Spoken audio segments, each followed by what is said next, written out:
Nagtataka ba kayo kung ano ang nangyari sa mga anak ng sikat na aktor na si Tom Cruise? Kasi kahit si Tom Cruise ay isa sa pinakasikat at pinakamayamang aktor sa Hollywood, kakaunti lang ang nakakaalam sa kanyang 3 anak na nawala sa spotlight. Pagkatapos maisip bilang isa sa pinakasikat na bata sa Hollywood sa isang punto, kaya itong video ay papakita ang totoong secret lives ng mga anak ni Tom Cruise. Ang unang anak ni Tom Cruise ay si Isabella Jane Cruz, na isang adopted child ni Tom at ang kanyang asawa na si Nicole Kidman sa taong 1992. Si Isabella ay na-adopt noong siya ay ipinanganak at pagkatapos maghiwalay ng kanyang mga magulang, 8 years old pa lang siya at napunta sa kanyang ama na si Tom Cruise at lumayo sa spotlight. Sa susunod na mga taon ay sinunod niya ang relihiyon ng kanyang ama na Scientology.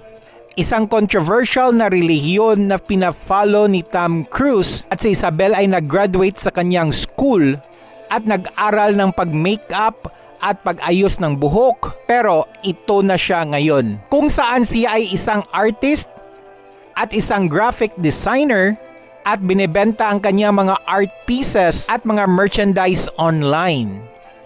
At ngayon sa edad na 30 years old, may asawa na siya at nakatira pareho sa London. Ang pangalawang anak ni Tom Cruise at Nicole Kidman ay si Connor Cruise at isa ding ampon na anak pagkatapos niyang ipanganak noong 1995. At katulad ng kanyang ampon na kapatid ay pinalaki siya sa simbahan ng Scientology.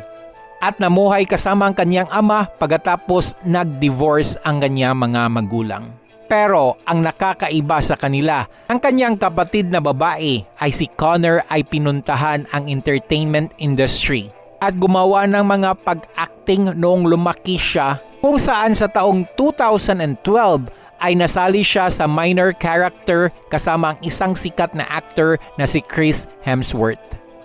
Pero sa mga sumusunod na mga taon, si Connor ay nag-decide na lumayo sa spotlight at nag-umpisa ng food Instagram page, kung saan lahat ay binibenta nito galing sa Wagyu papunta sa mga brisket at mga burgers.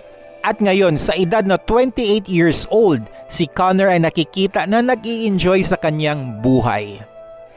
At ang pinakahuling anak ni Tom Cruise na si Sori Cruise. At nag-iisang anak ni Tom Cruise na biological child, kung saan ang kanyang ina ay si Katie Holmes.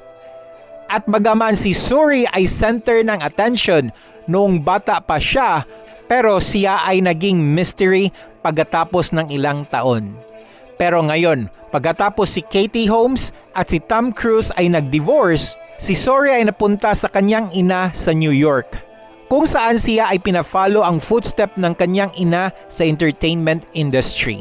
Kung saan napawaw ang madaming tao sa kanyang pagkanta sa movie, kasama ang kanyang ina at nakikita siya papunta sa acting at sa fashion. Pero ang kanyang relationship sa kanyang ama ay nag-iba. At hindi sila masyadong okay kasi hindi sila makita na magkasama sa publiko sa past 10 years. Kung nagustuhan niyo ang content natin ngayon, paki-comment ng yes. At hanggang sa muli and stay cool.